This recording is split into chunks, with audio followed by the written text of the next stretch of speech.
नमस्कार किसान भाइयों, वासुदेव नेचुरल फार्मिंग के यूट्यूब चैनल वीएनएफ एग्रीकल्चर पे आपका स्वागत है। आज अपने बात करने वाले हैं ये जो प्रभात सीड्स और अपने जो ये कृषि विभाग हनुमानगढ़ के द्वारा जो संयुक्त ये अपने कार्यशाला लगाई गई है, जिसमें गुलाबी सुंडी के बारे में अपने को विस्तृत जानकारी एग्रीकल्चर डिपार्टमेंट से आए सभी डॉक्टर साहब ज़्यादा गहरी चली जाएगी तो वो बार बार फिर पानी कम मांगेगा। बैंक का अकाउंट है, वैसे ज़मीन है अपनी। ज़मीन कोई मुर्दा सामान नहीं है, ज़मीन एक जिंदा सामान है, जीवित उसमें जीव रहता मात्रा में यदि पोटाश का इस्तेमाल करते हैं तो मैग्नीशियम की भी कमी आनी शुरू होगी। उसकी कमी इसलिए आएगी नहीं है। एडी साहब व्यापार मंडल के अध्यक्ष प्रभात सीड से पहुंचे हुए प्रतिनिधि, मेरे साथी अधिकारीगण और किसान भाइयों, जैसा कि आपको पता है कि बीटी कॉटन पर हमारी कार्यशालाएं आयोजित की जा रही है। पहले जिला स्तरीय थी, अब ब्लॉक स्तर पर। किसान भाइयों, किसानों के लिए सबसे महत्वपूर्ण है, एक पानी का इंतज़ाम होना चाहिए, दूसरा मिट्टी। यदि उसकी मिट्टी स्वास्थ्य है तो कोई भी फसल उसमें उत्पादन ले सकते हैं। ज़्यादा फसल का उत्पादन ले सकते हैं, कम भी ले सकते हैं। ज़्यादा उत्पादन लेने के लिए, क्योंकि बीटी नरमा के पिछले जो भाव देखते हुए इस बार बीटी नरमा की बुआई ज़्यादा होने की संभावना है। इसका जो बुआई का टाइम है 15 अप्रैल से लेकर 15 मई तक है ऑप्टिमम टाइम, लेकिन 30-31 मई तक भी आप इसकी बुआई कर सकते हैं। लेकिन किसान भाई इस बार जून के फर्स्ट वीक तक भी इसको लेके जाएंगे शायद। पिछले बार का जो एक्सपीरियंस देखते हुए, पिछली बार भी अपने यहाँ पर लास्ट पिकिंग में, ख़ास तौर पर जो बॉर्डर एरिया है, संगरिया एरिया है, या इधर थालड़ का एरिया है, इसमें गुलाबी सुंडी का अटैक हुआ था। फर्स्ट पिकिंग में नहीं होता, लेकिन जो सेकंड पिकिंग या थर्ड पिकिंग है उसमें ये गुलाबी सुंडी आती है। ख़ास तौर पर पंजाब की अपने बात करें तो मानसा एरिया में लगभग 70-80% तक नुकसान हुआ था, क्योंकि ये सुंडी जो है फूल में ही आ जाती है। इसका पूरा जो विवरण है वो तो हमारे डॉक्टर साहब आए हुए हैं, साहब राम जी, वो बताएंगे। लेकिन अपने ये देखें भी हमारी मिट्टी मजबूत हो तो फिर बहुत सारे रोग और कीड़ दूर कर सकते हैं अपने। यदि मिट्टी को संभाल के रखा जाए, सबसे पहले अपने बात आती है भी गर्मियों में गहरी जुताई करें। गर्मियों में गहरी जुताई करेंगे तो आधे कीड़े मकोड़े और आधी बीमारियां तो वैसे ही नष्ट हो जाएगी, क्योंकि इस बार टेम्परेचर बहुत ऊंचे गए हैं। ख़ास तौर पर अपने पिछले देखें तो मार्च में जो टेम्परेचर ज़्यादा रहा, उसकी वजह से अपने कणक की पैदावार भी कम हुई है और तूड़ी की भी शॉर्टेज है। ज़िले में सारे तूड़ी की शॉर्टेज है, लेकिन कणक की जो पैदावार है वो गर्मी की वजह से हुई है। क्लाइमेटिक चेंज आ रहा है, वातावरण में गर्मी बढ़ रही है। पिछले साल की अपेक्षा इस साल देखा जाए तो लगभग 122 साल का रिकॉर्ड कह रहे हैं टूट गया गर्मी का। जो पिछला महीना रहा अपने अप्रैल का, उससे पहले मार्च का था, वो भी काफ़ी गर्म रहा। तो यदि अपने जुताई अपने करें खेतों की तो आधी कीड़े बीमारियां वैसे नष्ट हो जाएंगी। क्योंकि बीटी कॉटन के लिए, क्योंकि जैसे अपने नरमे की बात करते हैं, 2 तरह की फसलें अपने होती हैं, गहरी जड़ वाली फसल और उथली जड़ वाली फसल। जो नरमा अपने पुराने बीजते थे वो तो गहरी जड़ वाली फसल थी, लेकिन ये जो अब आ रहा है बीटी नरमा है या कपास है, जो हाइब्रिड आ गया, उसके बाद बीटी आ गया, तो बीटी मीडियम जड़ वाली फसल है। ना तो बहुत ज़्यादा बड़ी जड़ है इसकी, ना बहुत ज़्यादा छोटी, सिर्फ ऊपर 6-7 इंच तक ही ये पोषक तत्व लेता है, पानी लेता है। नीचे गहरी जड़ नहीं इसकी जाती। इसकी वजह से अपने गहरी जुताई करें तो उसमें जो जड़ गहरी चली जाएगी तो वो बार बार फिर पानी कम मांगेगा, या पोषक तत्वों की इसमें कमी नहीं है। पहले वाले नरमे से कंपैरिजन करें तो उसमें न्यूट्रिएंट बहुत कम देते थे अपने, क्योंकि कणक का जो बचा हुआ सामान है वही नरमा ले लेता था।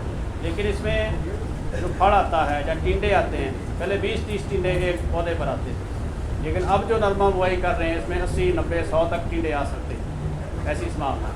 इसलिए इसके खुराक जो है उससे ज़्यादा है, इसलिए अपने उसमें कहते हैं भी ज़्यादा मात्रा में खुराकी तत्व इसको देने पड़ते हैं, चाहे नाइट्रोजन हो, चाहे पोटाश हो, चाहे फास्फोरस हो, चाहे और भी सूक्ष्म पोषक हो। इसके अलावा मिट्टी की अपने संरचना की बात करें तो अलग अलग एरिया में अलग अलग टाइप की मिट्टी है। जैसे गोलूवाड़ा में लगाएं तो दोंड मिट्टी ज़्यादा है, कई जगह लोमी सैंड है, कई जगह सैंडी लोम है, और पीड़ीबंगा साइड में जाएं नाली बेल्ट में तो वहाँ बारी मिट्टी है। तो दोनों मिट्टियों में ज़मीन आसमान का फर्क है। तो अपने वैरायटी का वो चुनाव करें जो जिस मिट्टी के लिए उपयुक्त है। सारे जो बहुत सारी वैरायटियाँ अपने बाज़ार में उपलब्ध हैं, तो चॉइस तो आपकी है। जो कम टाइम में पकने वाली वैरायटी है वो लेट बीजो, जो ज़्यादा टाइम में पकने वाली वैरायटी है वो अर्ली अब बीजो, अब उसका टाइम है। इस तरह से अपने उसका मैनेजमेंट करना है। हम ये नहीं कहते सुंडी बिल्कुल मार ही देनी है। उसका मैनेजमेंट के लिए जागरूक कार्यशालाएँ रखी गई है ताकि पहले से अवेयरनेस आ जाए, लोगों में जागरूकता आ जाए। लोगों में जागरूकता होगी तो आपको याद रहेगा कि कार्यशाला करी गई थी, उन्होंने ये बातें बताई कि कब सुंडी आती है, क्यों आती है, कैसे आती है। ये तो चर्चा 2-3 पार्ट होते हैं। एक तो है सॉइल मैनेजमेंट का पार्ट है। सॉइल मैनेजमेंट में आपको बताया भी डीप फ्लोइंग जो है, गहरी जुताई खेत की करें तो उससे कीड़े मकोड़े नष्ट हो सकते हैं। दूसरा आता है पानी का मैनेजमेंट है। पानी अपने से पतला लगाना है बिल्कुल। जो ट्यूबवेल से जितने भी अपने रौनी कर रहे हैं तो उसमें कंप्यूटर किराया आजकल आ गए हैं। तो धान वगैरह के लिए तो दोनों तरफ कंप्यूटर करते हैं, कैरा टाइप भी और दूसरे टाइप से। लेकिन नरमा में सिर्फ कैरा टाइप करके उसमें पतला पानी लगेगा, कम पानी लगेगा। डीप इरीगेशन नहीं करनी है, लाइट इरीगेशन करनी है। लाइट इरीगेशन करेंगे तो फिर पानी उसमें साल्ट्स बहुत है। गोलूवाड़ा साइड से हमारे पास भी नमूने बहुत आते हैं, लेकिन उसमें नमक की मात्रा ज़्यादा है। तो उसका मैनेजमेंट करना, क्योंकि किसान है, नरमा तो बुआई करेगा ही। इस बार ये देखो पल्लू एरिया से रोज़ के 20-25 नमूने पानी के आते हैं।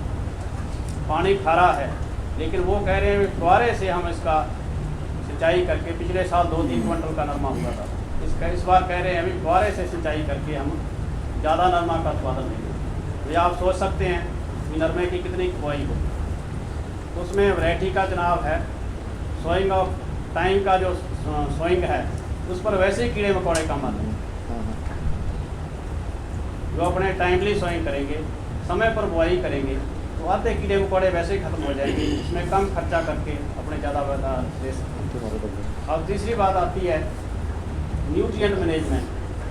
भी कितने उसमें पोषक तत्व डालें, जिसकी ज़मीन को ज़रूरत है वही अपने पोषक तत्व उसमें डालें। बेफालतू अपने उसमें खर्चा क्यों करें। खास तौर पर मैं कणक की बात करूं तो खास तौर पर नाली बेड में 3-3, 4-4 बैग यूरिया के डाल रहे हैं। क्यों डाल रहे हैं? क्योंकि ज़मीनों में ऑर्गेनिक कार्बन कम है।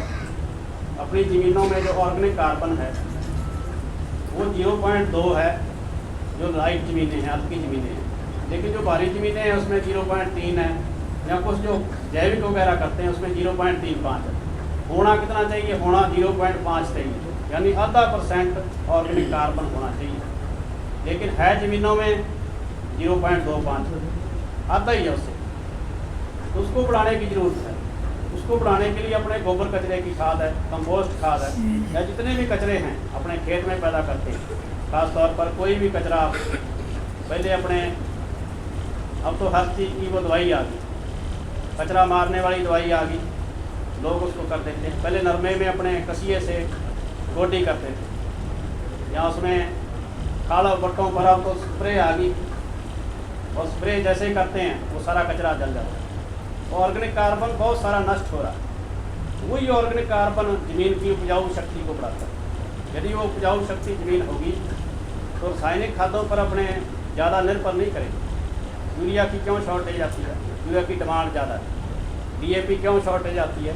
DAP की डिमांड ज़्यादा है। इसी तरह से जितने भी पोषक तत्व मैं आगे बताऊंगा आपको, इसको पूर्ति के लिए अपने को थोड़ा सा ज़मीन को भी कुछ देना चाहिए। जैसे बैंक का अकाउंट है वैसे ही ज़मीन है अपनी। ज़मीन कोई मुर्दा सामान नहीं है, ज़मीन एक जिंदा सामान है।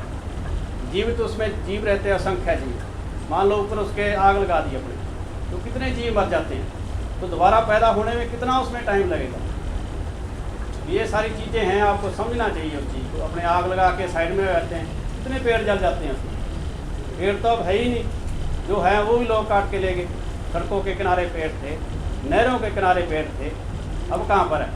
इसलिए बरसात नहीं हो रही। तो बरसात पहले कितनी ज़्यादा होती थी कि जुलाई अगस्त में अपने को पानी देने की ज़रूरत नहीं थी नदी में। और अब क्या कंडीशन है अपने एरिया में, अब तो सारे साल में 300 mm होती, 350 mm। और यदि इस तरह से चलता रहा, वातावरण गर्म होता रहा, पेड़ पौधे अपने लगाए नहीं, तो वो भी दिन भी दूर नहीं है कि ज़मीन अपनी धीरे धीरे बंजर की तरफ बढ़ती जाएगी।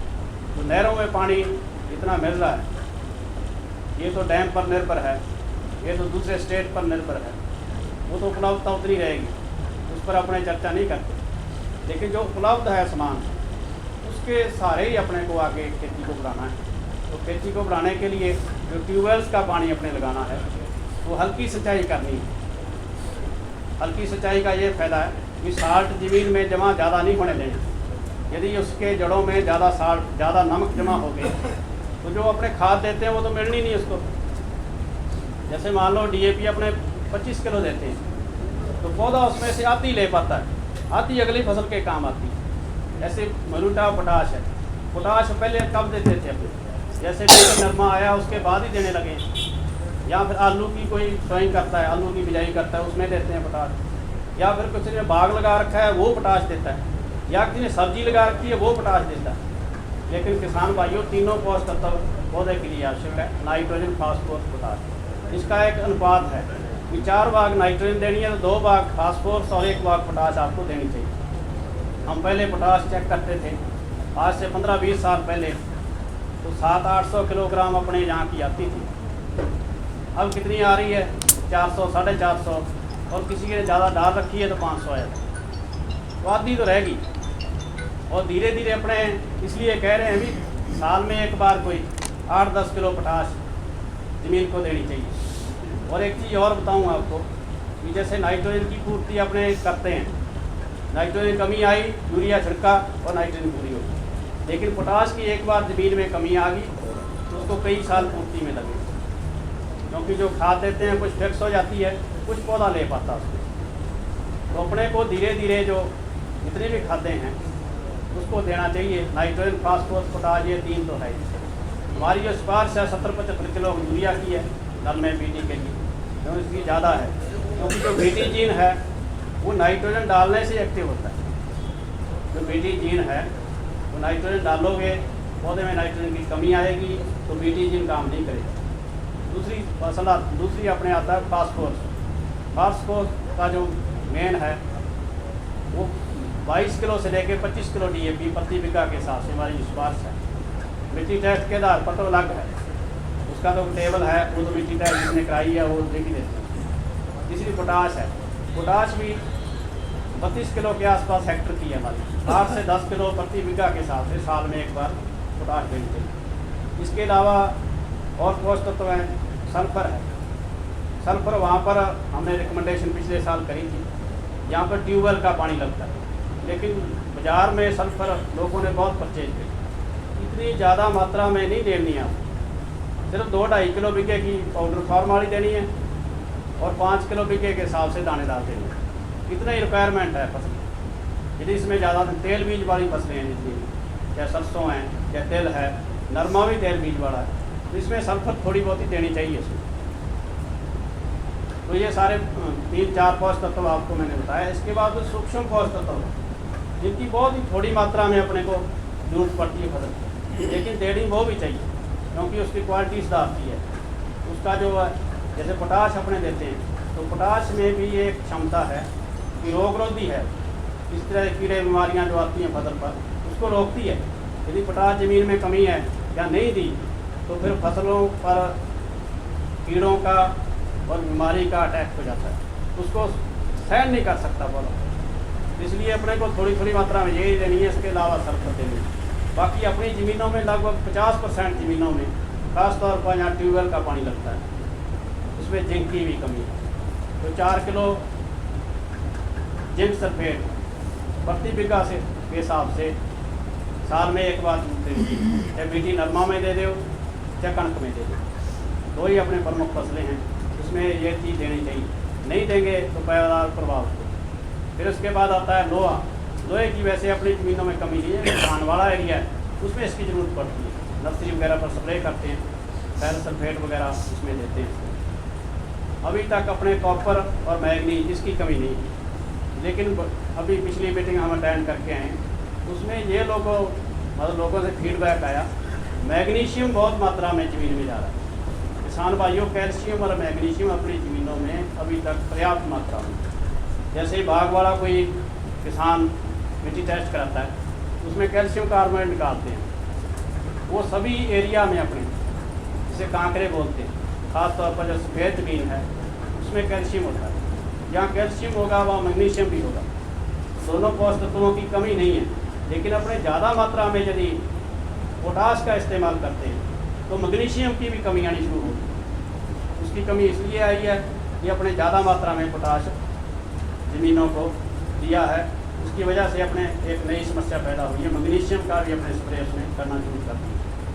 तो लास्ट स्टेज में आके नरमे में शाट मारना, ये गर्मी की वजह भी है, उसकी वातावरण भी है, इसका न्यूट्रिएंट मैनेजमेंट भी, जैसे मैंने आपको बताया बैलेंस डाइट देनी है, उसको सारा कुछ देना, उसमें नाइट्रोजन, फास्फोरस, पोटाश भी देनी है, सल्फर भी देना है, इसके अलावा सूक्ष्म पोषक तत्व भी देना, प्लस ज़मीन में हो सके तो ऑर्गेनिक कार्बन को बढ़ाना। ये चीज़ें अपने करेंगे तो अपनी जो फसल है स्वस्थ रहेगी, कीड़े बीमारियों का प्रकोप उसमें कम होगा। ये सारी मैनेजमेंट की बातें आपको बताई है। अब थोड़ी बात हमने ट्यूबवेल की करें तो ट्यूबवेलों का आमतौर पर पानी खराब है या फिर नहर के साथ मिलाने वाला है। तो नाली बेल्ट में ट्यूबवेल लगे हैं, उनकी पीएसी कम है, 2 से कम है, पीएच भी कम है। लेकिन आपके गोलू वाला एरिया में नहरों के आसपास हैं, नहरें भी अब पक्की होगी। पहले जो ट्यूबवेल बहुत ही बढ़िया थे, नहर पक्की होने वो सीपेज जाता था नीचे पानी, वही अपने उठा रहे। लेकिन अब जो कंडीशन है वो एक तो अपने रिचार्ज नहीं होता, रिचार्ज जगह बरसात कम होता है। यदि बरसात 300-350 mm की वजह 500 mm होनी शुरू हो जाए तो अपना खारा पानी भी इस्तेमाल अपने कर सकते हैं। लेकिन जैसे अपने पिछले यार बरसात हुई है, इस बार थोड़े खेतों में जो साल्ट है रीच डाउन हुए, खासतौर पर अपने पिछला सीजन निकला है जो रबी का, उसमें बरसात अच्छी हुई, इसलिए कॉटन की सोइंग में अब दिक्कत नहीं आ रही। जो पहले अप्रैल में हो रही थी तो उसमें अच्छा जर्मिनेशन हुआ, लेकिन अब जो गर्मी ज़्यादा पड़ने की वजह से कई जगह बढ़ने की भी समस्या आ रही, तो लोग 1.5-2 पैकेट कम से कम नरमा 1 बीघे में डाल रहे हैं, इसकी वजह से भी जल ना जाए, क्योंकि जर्मिनेशन जो है बड़ा सेंसिटिव है इसका। खारे पानी के प्रति यदि आपने एक बार नरमा उगा लिया उसके बाद तो इसमें चाहे ट्यूबवेल का पानी लगाओ चाहे नहर का लगाओ फिर तो ये मान जाता है। लेकिन उगते समय ये गर्मी ज़्यादा होने की वजह से कई बार ये बढ़ने की समस्या आती है, जलने की समस्या, उससे भी अपने निजात पाना है। तो अच्छे ट्यूबवेल का पानी है वो तो अकेला लगाया जा सकता है, लेकिन जिन ट्यूबवेलों का पानी थोड़ा ख़राब है तो नहर में मिला के या टंकी में मिला के उसको फिर अपने को खेत में लगाना है, ताकि उसकी मैनेजमेंट हो सके। अच्छा मैनेजमेंट होगा तो निश्चित रूप से अपनी पैदावार ज़्यादा आएगी। कृषि विभाग का ये अच्छा प्रयास है जो सारे ब्लॉक लेवल पर जागरूकता ये जो अपने अभियान चलाया गया है, क्योंकि कॉटन अपने मेन फसल है। कॉटन के बिना अपने जो रिश्ते होते हैं, जो नाते हैं, पुराने समय से चल रहा है, कॉटन पर ही सारा निर्भरता है। और ये गोलूवाला मंडी में आपके बाकियों मंडियों से 300-400 रुपये नरमा ऊंचा बिकता है। मैं ऑनलाइन उसमें देखता हूँ मंडियों में कई भाव आते हैं इसके, तो यहाँ पर बाकी मंडियों की अपेक्षा ऑटोमेटिक मशीनें लगी हैं या क्या बात है, मुझे पूरा डिटेल नहीं उसका पता, लेकिन यहाँ नरमा जो है बाकी मंडियों से 300-400 रुपये ऊँचा बिकता है। ऐसे कणक है वो भी यहाँ ऊँची बिकती है, सरसों भी यहाँ ऊँची बिकती है। तो यहाँ पर गतिशील किसान हैं, बड़े जागरूक हो, आप इस गोष्ठी का लाभ उठाएँ। और कृषि विभाग की ओर से सबको शुभकामनाएँ हैं कि अच्छा सीजन लगे, ज़्यादा से ज़्यादा नरमा की पैदावार हो। इसी के साथ मैं विराम देता हूँ। Thank you. धन्यवाद किसान भाइयों, आज की वीडियो में इतना ही। मिलते हैं नई वीडियो के साथ और आपको इस तरह की नई नई जानकारी देते रहेंगे। धन्यवाद।